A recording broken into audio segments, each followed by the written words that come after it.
unkind, and darkness whispers tales so grim. I feel the chill as nightmares grim. Point me to the shadows deep. I can't escape what haunts my sleep. O legado sombrio da pousada. A velha estrada que conduzia à pousada estava envolta em um silêncio sombrio, interrompido apenas pelo som dos pneus do nosso carro sobre o cascalho. Eu, Lucas e minha irmã, Clara, decidimos pernoitar na pousada onde nosso pai desapareceu misteriosamente no dia em que nascemos. Estávamos determinados a descobrir a verdade. A pousada, com sua fachada decadente e janelas empoeiradas, parecia um monumento ao esquecimento. Estacionamos o carro e fomos recebidos por um homem idoso, de olhar frio e sorriso forçado. "Bem-vindos", disse ele. "Meu nome é Samuel. Estou aqui para ajudá-los." Suas palavras pareciam ressoar com uma ironia sinistra que nos deixou inquietos. Ao entrarmos na pousada, um arrepio percorreu minha espinha. O ar estava pesado, como se carregasse o peso de décadas de segredos não revelados. Samuel nos conduziu a nossos quartos, localizados no final de um longo corredor mal iluminado. As paredes eram adornadas com retratos antigos. Seus olhos pareciam seguir cada movimento nosso. Após nos instalarmos, Clara sugeriu que explorássemos a pousada. O que inicialmente parecia ser apenas um velho prédio mal conservado, logo revelou ser um labirinto de corredores e salas vazias. Encontramos uma biblioteca antiga, repleta de livros empoeirados e documentos que pareciam pertencer a séculos passados. Enquanto Clara examinava os livros, eu me concentrei em um antigo diário escondido em uma gaveta trancada. O diário, escrito pelo dono original da pousada, falava de rituais obscuros e presenças malignas. À medida que lia, senti uma presença atrás de mim. Virei-me rapidamente, mas não havia ninguém. Clara notou minha inquietação e me perguntou o que havia encontrado. Mostrei-lhe o diário e juntos começamos a desvendar os segredos contidos nas páginas amareladas. Descobrimos que nosso pai esteve envolvido em uma investigação similar antes de desaparecer e que a pousada era palco de eventos sobrenaturais há muito tempo. Decidimos continuar nossa exploração na esperança de encontrar pistas sobre o paradeiro de nosso pai. A noite estava apenas começando e o silêncio opressor da pousada era interrompido apenas pelo som de nossos passos. Ao passar por uma porta trancada, Clara notou uma leve brisa e um som de murmúrios vindo de dentro. Com esforço, conseguimos abrir a porta, revelando uma sala que parecia ser um antigo santuário. No centro, um altar com velas apagadas e símbolos estranhos gravados nas paredes. Sentimos uma energia maligna no ar. Quando Clara acendeu uma vela, sombras começaram a se mover nas paredes e o murmúrio aumentou. De repente, as portas se fecharam com um estrondo e a sala foi envolta em escuridão. As sombras nas paredes ganharam forma e figuras espectrais começaram a emergir, cercando-nos. O pânico tomou conta de nós enquanto tentávamos encontrar uma saída. Samuel apareceu na porta, seus olhos brilhando com uma luz maligna. "Vocês não deveriam ter vindo aqui", ele disse com uma voz que parecia vir de além do túmulo. Clara agarrou minha mão e juntos corremos pelo corredor, tentando escapar das entidades que nos perseguiam. Encontramos refúgio em um quarto trancado, onde desmoronamos de medo e exaustão. Dentro do quarto, descobrimos um alçapão escondido sob o tapete. Com esforço, conseguimos abri-lo e descemos por uma escada estreita que nos levou a um porão úmido e escuro. No fundo do porão, encontramos um velho baú trancado. Forçamos a fechadura e dentro encontramos fotos antigas de nosso pai e documentos que revelavam sua investigação. Nosso pai havia descoberto uma ordem secreta que realizava rituais macabros na pousada, e seu desaparecimento estava diretamente ligado a isso. Clara encontrou um mapa que indicava um túnel subterrâneo que levava ao coração da pousada, onde acreditávamos que respostas definitivas nos aguardavam. Determinados a descobrir a verdade, seguimos o túnel que nos levou a uma câmara subterrânea.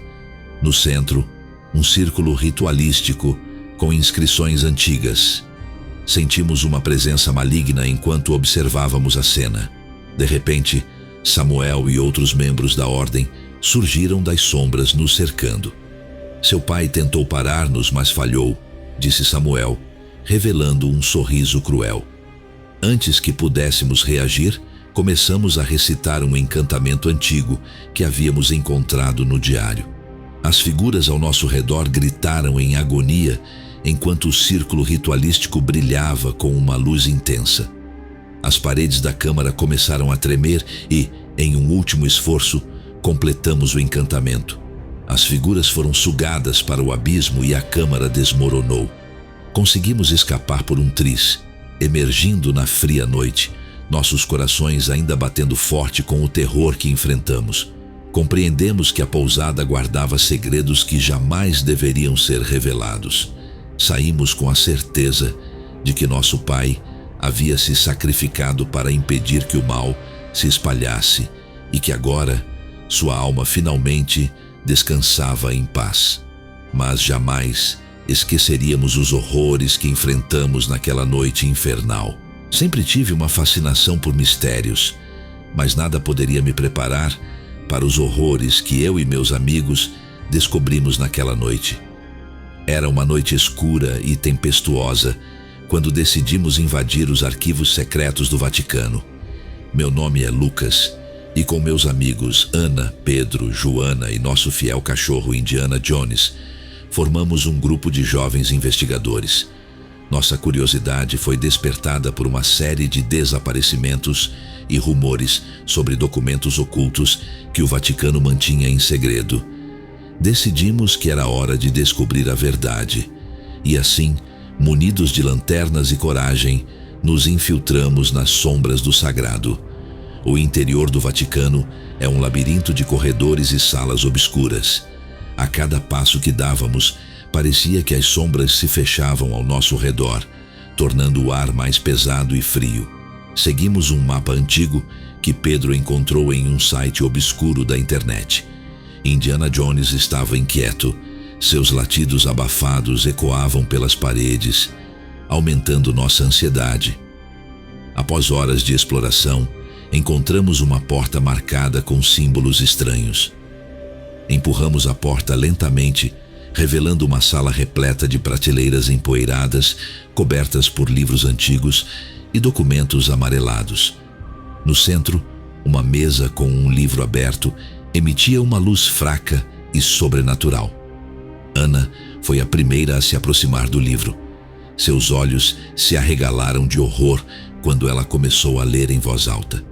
O livro descrevia rituais antigos e invocações proibidas, coisas que jamais deveriam ser conhecidas. Joana encontrou um rolo de pergaminho que detalhava experimentos horríveis realizados em crianças há séculos. Sentimos um calafrio ao perceber que estávamos lidando com algo muito além do nosso entendimento. De repente, a sala ficou gelada e as luzes das lanternas começaram a piscar. Indiana Jones rosnou, olhando fixamente para um canto escuro da sala. Pedro, tentando acalmar nossos nervos, sugeriu que investigássemos mais a fundo. Quando nos aproximamos do canto escuro, uma figura encapuzada apareceu do nada, seus olhos brilhando como brasas. Sentimos uma presença maligna que parecia sugar toda a esperança de nossos corações. A figura começou a murmurar palavras em latim, e o chão sob nossos pés começou a tremer. A porta atrás de nós se fechou com um estrondo, aprisionando-nos na sala. Tentamos recuar, mas algo nos mantinha no lugar. A figura então revelou um rosto cadavérico, seus olhos sem vida perfurando nossas almas. "Vocês não deveriam estar aqui", ele sussurrou. e uma onda de terror tomou conta de nós. Enquanto a figura avançava lentamente, Indiana Jones avançou com coragem, mas foi repelido por uma força invisível. Pedro, em um ato desesperado, agarrou o livro em cima da mesa e começou a ler uma passagem em voz alta. As palavras pareciam queimar o ar ao redor, e a figura começou a se contorcer de dor. No entanto, o feitiço não foi suficiente para derrotar a entidade. Ela apenas recuou momentaneamente, dando-nos uma pequena janela de oportunidade para escapar. Ana encontrou uma porta oculta atrás de uma prateleira e gritou para todos seguirem. Correndo por um corredor estreito e escuro, ouvimos os gritos distantes da figura nos perseguindo. Saímos em uma câmara subterrânea, iluminada por tochas antigas. No centro, um altar macabro cercado por símbolos demoníacos. Entendemos que havíamos encontrado o coração do segredo mais sombrio do Vaticano. Joana, tremendo, apontou para uma inscrição no altar que mencionava um sacrifício necessário para fechar o portal do mal. Não sabíamos o que fazer, mas sabíamos que tínhamos que agir rápido. Pedro, em um ato de bravura, colocou o livro no altar e começou a recitar um encantamento. As paredes da câmara começaram a se fechar e a entidade apareceu novamente, desta vez mais furiosa do que nunca. A câmara tremia enquanto o encantamento atingia seu clímax. A figura tentou nos atacar, mas fomos protegidos por uma barreira de luz que emanava do livro. Com um último esforço, Pedro completou o feitiço e a figura foi sugada de volta para o abismo do qual veio. A câmara começou a desmoronar e corremos desesperadamente para sair de lá. Conseguimos escapar por um triz, emergindo na fria noite romana, nossos corações ainda batendo forte com o terror que enfrentamos. Sabíamos que nossa aventura estava longe de terminar, pois havíamos apenas arranhado a superfície dos horrores acobertados pelo Vaticano. Mas uma coisa era certa: jamais esqueceríamos aquela noite infernal.